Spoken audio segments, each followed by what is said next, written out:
without any further delays, for a very informative online presentation on financial crime, international developments and priorities.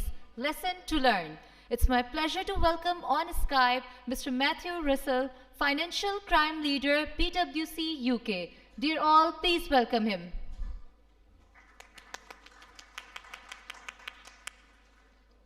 Hi, good morning. Good afternoon, even.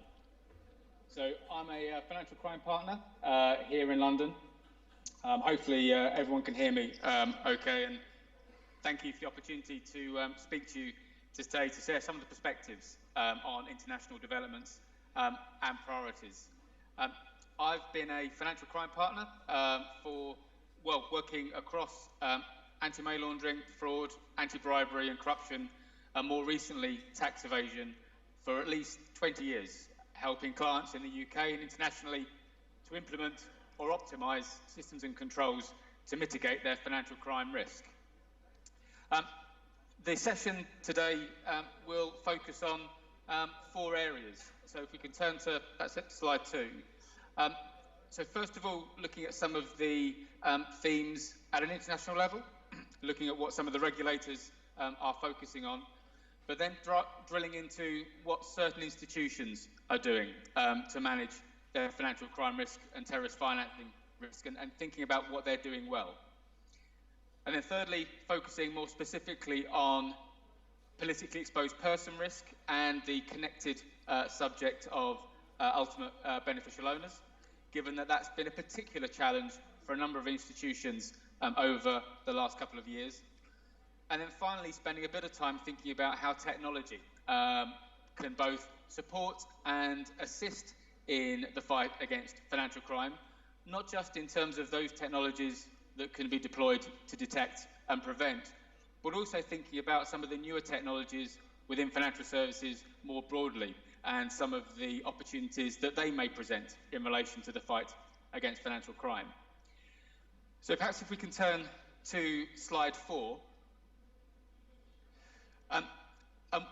I think at a general level, a general theme at the international level is that there is now a greater scrutiny on the effectiveness of systems and controls and the outcomes that they are delivering. And I think it's fair to say that regulatory compliance on its own is not enough. So I'm going to take a bit more of a closer look at 4 areas under this.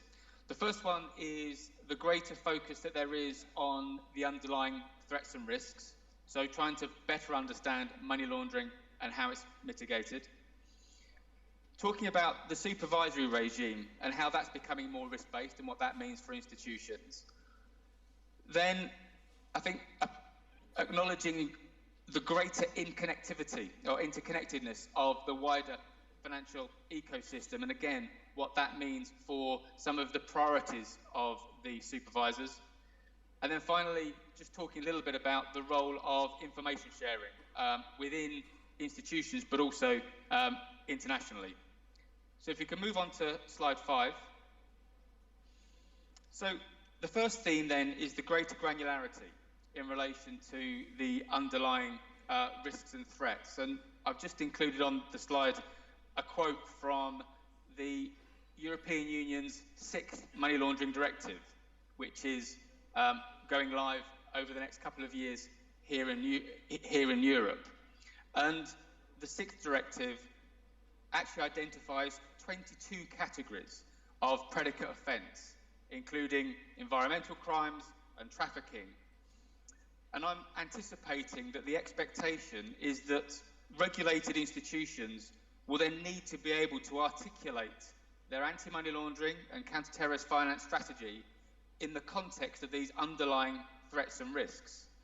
And I think that's going to be a challenge for a number of institutions to be able to describe their controls with that level of granularity, particularly if the focus is very much on the outcomes.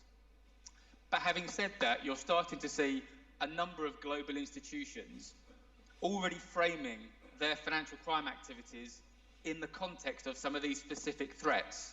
So if you look at a lot of the advertising by the likes of Standard Chartered Bank, for example. They're focusing a lot on the work that they're doing in relation to the prevention of or frustration around illicit wildlife trade. So I do think some of the larger institutions have started to think about how they frame their controls in the context of these more granular threats, and I suspect that there will be the expectation that others will be able to do the same. If we turn to slide 5, it's not just the institutions themselves that are getting more risk-based, it is the supervisors also. And that's not just in the US, which is where this particular quote comes from, but you're also seeing it in the UK and across Europe, that there's a focus on the extent to which the supervisory activities themselves need to be more risk-based. And that won't only impact on who the supervisors are targeting, but it will also impact on the methods that they're employing to assess that risk. And that's likely to have a significant impact on the regulated institutions themselves.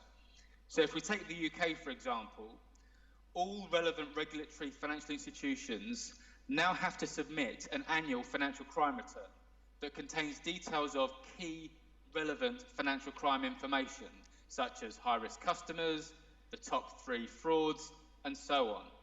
And we know that the regulator is using this information in order to assess and determine the nature of the testing that they're doing in relation to the firms that they're responsible for supervising.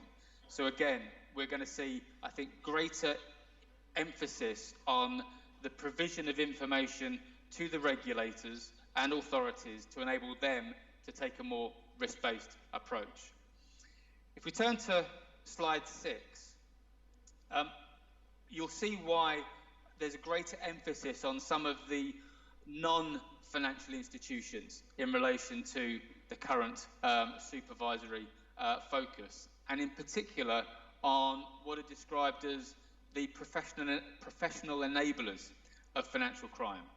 So not just the banks or other financial institutions, but those parties that actually facilitate organised crime and other criminals in getting into the system, whether that's through particularly complex structuring or just getting involved in more complex financial transactions. And in the UK, the lawyers and the accountants, who may have been regulated for over 10 years, still only account for less than 2% of all suspicious activity reports that are being submitted. And this is an area that the authorities are really focusing on in the UK and trying to understand how can they get more reporting by those non-financial institutions. And what's disappointing is that the year-on-year increase in those suspicious activity reports for that non-financial sector still lags behind the more established regulated financial institutions.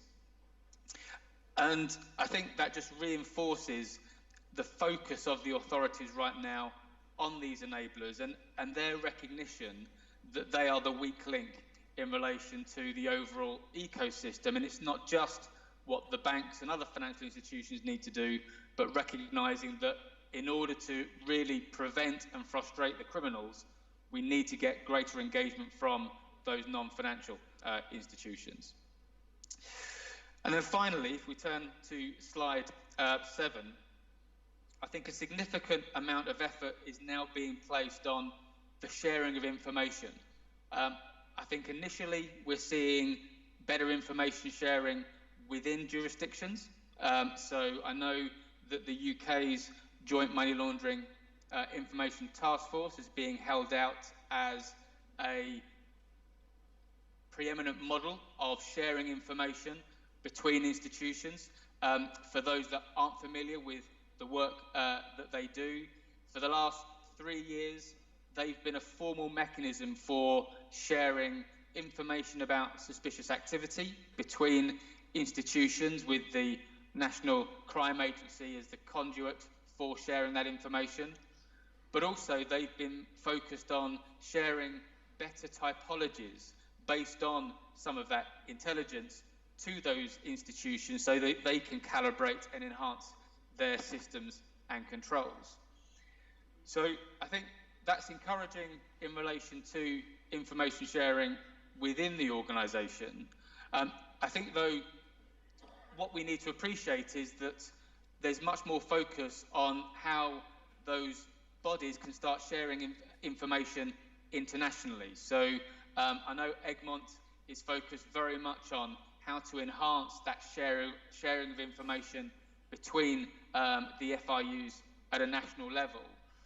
And I think one of the things to appreciate is that with that information being shared more effectively between the FIUs, it means that in practice, the authorities potentially know more about your customer activity and customer behaviour than you do as an institution, because they have a better picture of all of the transactions that may be being undertaken by any given customer that a regulated institution may be banking.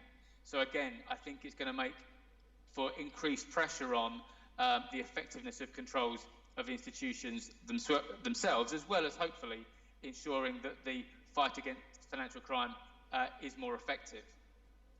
So if there's some of the issues at an international level and perhaps some of the priorities of the regulators and the authorities, perhaps we can turn attention to what is it that some of the regulated institutions are doing well themselves. So if we can turn to slide 10.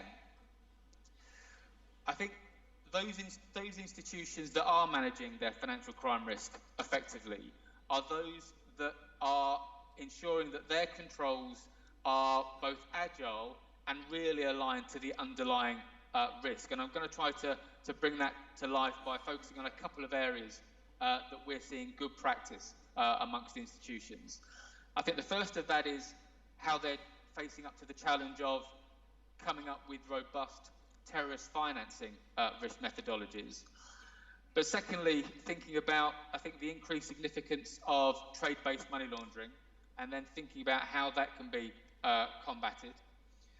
Thirdly, thinking about a more risk-based approach to sanctions compliance. And then all of those, I think, are predicated on there being a more dynamic customer profile within organisations that's used to manage these risks. And then finally, the greater focus that there appears to be on more data-led compliance and conformance activities. So if you turn to slide 11, there's been a lot of focus over the last 5 to 10 years on terrorist financing. Clearly, the terrorist attacks of 9/11 made there be a greater expectation that organisations can use their anti-money laundering controls to frustrate terrorist financing. And on one level, I think there's been a recognition that techniques such as link analysis can potentially identify connected parties that weren't otherwise disclosed and potentially detect cells within institutions that may be contemplating and planning terrorist activities. The challenge, though, is that terrorist financing and terrorism itself has a number of forms. And one of the areas that has a lot of focus at the moment is around lone wolf attacks. And in many respects, when you start looking into the characteristics of those attacks, you realise that actually things like link analysis and traditional transaction monitoring just don't work in the context of the nature of that risk. So organisations, in terms of how they're managing their terrorist financing risk, really need to be able to articulate and understand the nature of the risk itself and recognising the spectrum of activities, and then being, I think, very clear around potentially the limitations of what can be done. And in many cases, the only way in which these risks can be mitigated by the banks is to be able to have robust data that they can interrogate in the event that the authorities are looking for rapid response to terrorist intelligence, which is one of the areas of focus that we've been working on here in the UK with a number of institutions. If we turn to slide 12, we can see why trade-based money laundering is such an area of focus. So I know Wolfsburg themselves have estimated that 80% of global trade is not financed by the banks themselves, and as a consequence is outside of the reach of traditional money laundering controls. And I think what we're finding is that by focusing on trade-based money laundering, we're actually drawing attention to the limitations of existing control frameworks. So firstly, there are multiple different documents that may be relevant in relation to underlying transactions, some of which may not be digitized within organizations, but also recognizing that there are multiple relevant parties that may be involved, whether that's shipping agents or the customs authorities themselves, that have got relevant information that is needed in order to triangulate some of the risks that may manifest within trade-based activities. And I think what we're beginning to see within the international regime is more focus on how we bring some of those other parties into the regulatory focus, so that they can also be sharing the information that we described earlier. So again, recognizing the limitations of existing methods and trying to enhance, not just within institutions, but in the wider regulatory environment. If we turn to slide 13, I think there's also a recognition that sanctions compliance itself needs to be more risk-based, and in particular, not just the detection of sanctions, potential sanctions breaches, but also dispositioning. So on the one hand, I think there is greater focus on risk assessments that then inform and lead to where particular screening technologies, for example, need to be deployed. But as we'll touch on later when we talk about technology, trying to augment those techniques and those technologies with other technologies that can try and enhance and make the process more efficient, particularly where there are sort of rules-based reviews. That lends itself to some of the more sophisticated machine-based learning. So really trying to refine and enhance what is being done in the sanction screening space. And then if we turn to slide 14, I think perhaps one of the biggest areas of improvement for those organisations that are really doing it well in relation to managing their financial crime risk is recognising the relationship between customer due diligence and the ongoing monitoring, whether that's transaction or activity based. And I think the recent regulatory action against CBA just reinforced where, if it goes wrong, where you can get it wrong across the life cycle of a relationship, not just between the effective monitoring against your expected customer activity, which was the first, I think, aspect of the weakness, but also then recognising that that control needs to be maintained all the way through the relationship, both in terms of terminating the relationship, and in this case, CBA gave insufficient focus on the particular risks that may be posed during that period of termination, but also the risk of actually then continuing to trade when those exit processes are underway. So I think those organisations that are doing it well are really able to demonstrate that they understand the risks that are posed, not just at onboarding or at ongoing monitoring in isolation, but actually across the life cycle of the relationship. And then finally, in terms of what organisations are doing well at the moment, is there is greater focus on more data-led compliance and assurance activities within the bank. So moving away from traditional file testing and just looking at samples of alerts and other reports, but actually trying to take a more data-driven approach to their compliance activities, particularly trying to utilise external data sources to look at and profile the business that they're doing, and then being able to perhaps highlight the higher risk areas where either there appears to be weakness in the controls that are being adopted, or they are just more generally higher risk and warrant greater scrutiny.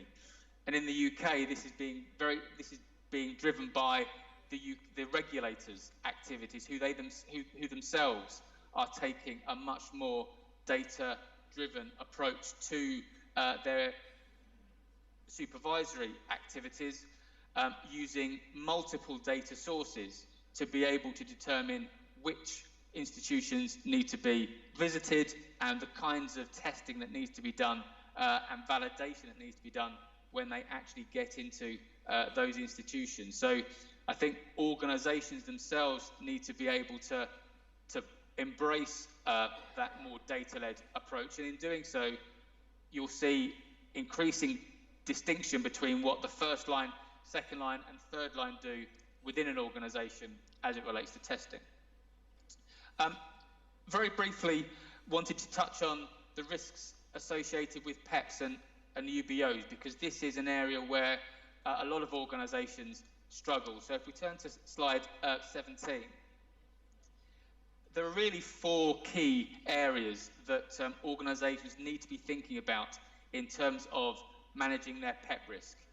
I've tried to sort of summarise some of the questions that organisations need to be asking themselves if they want to enhance the way in which this risk is managed. So the first is around identification. And clearly, an organisation needs to understand, well, what are the sources of information that are being used to identify PEPs? And actually, are they up to date? And are they the most relevant sources of that information, whether that's being provided commercially or being provided by authorities themselves? But secondly, once those sources have been identified, then how frequently do those institutions need to screen their customers in order to get comfortable that they don't have any PEP relationships? And many organisations are determining whether that needs to be daily, weekly, monthly, or less frequently. And again, it needs to be driven by the risk assessment within the organisation. And then secondly, once you've identified the PEPs, what is the assessment that goes on? Because in many respects, not all PEP relationships are equal, and some PEP relationships will be more higher risk, either individually or particularly where there may be a relationship with a corporate vehicle. So to what extent is the assessment being made of the extent to which that corporate vehicle could be used to launder the proceeds of bribery and corruption, which is effectively the reason why we're trying to identify PEPs in the first place. But then in terms of UBOs, with this information, what is being used to identify perhaps other relationships that the bank may have that aren't being declared and aren't being disclosed? Because that may also indicate other risks associated with that customer, and in particular, if that customer happens to have a PEP nexus. So once we've done the assessment and we've identified our higher risk PEPs, we then need to think about the enhanced due diligence that needs to be performed. And increasingly, organisations are struggling with, well, what level of due diligence do we need to do in relation to source of funds and source of wealth? And more importantly, what is being relied upon to ascertain that information, particularly if you're relying on the disclosures by the PEPs themselves? And again, on a risk-based approach, thinking about what more needs to be done for some of your higher risk PEPs, which may also include what level of verification needs to be performed. And then finally, and increasingly, there's focus on the infrastructure that is available to institutions to be able to manage these risks. So in terms of UBOs, how robust are the corporate and trust registries? That's been a real focus in Europe, and I think increasingly internationally, the authorities are going to be focusing on how effective those registries are and how accurate that information is and how much reliance institutions can place on that, but also thinking about whether a list of domestic PEPs may be available centrally. So I mentioned about the start identification. Those centrally available databases of domestic PEPs could be a key source of information which will help organisations manage that risk. So those are, I think, some of the the key things that organisations need to be thinking about when it comes to managing their PEP risks. And then finally, if we just turn our attention to technology, on slide 19 is really the trajectory that we're seeing of technologies that are being developed to combat financial crime. And I think it's fair to say that maybe 10 years ago, those technologies, particularly around ongoing monitoring, were very rules-based. But as I'm sure a lot of institutions experienced, that was generating a number of false positives. So the technology is now developing and evolving in a way to try and make that detection of financial crime more effective. And we're seeing that move through predictive modelling, which still is rules-based, but is trying to anticipate some of the risks, particularly by comparing peer behaviour. But then increasingly looking at link analysis. I mentioned that earlier in the context of particularly terrorist financing risk. But now that we've got some more effective technologies around machine learning and artificial intelligence, we can now do much more effective behavioural analytics, which has the benefit of reducing false positives, but also enabling more effective and more real-time detection of criminal activity within organisations.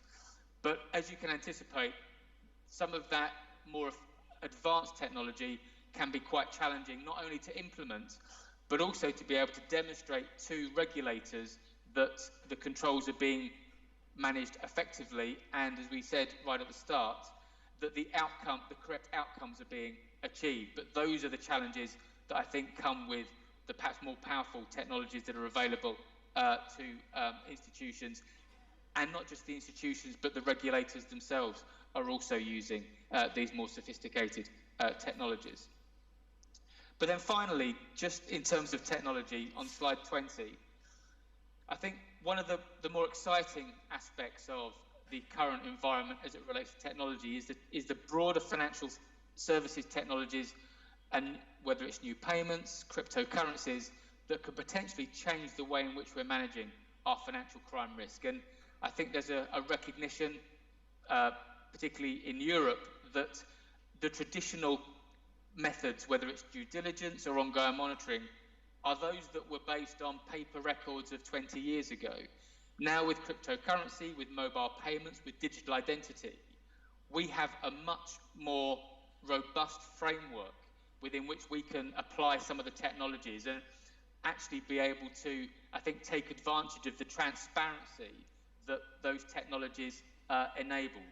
Unfortunately, they can be exploited by the criminals themselves, but actually I think they do enable potentially more effective and efficient financial crime risk management, which I think is the priority of everyone globally at the moment, not just the authorities, but the institutions themselves that are being tasked with implementing some of these controls. Hopefully that's been a helpful overview of what's happening at an international level and perhaps what some institutions are doing well or not. But thank you for the opportunity to present to you today.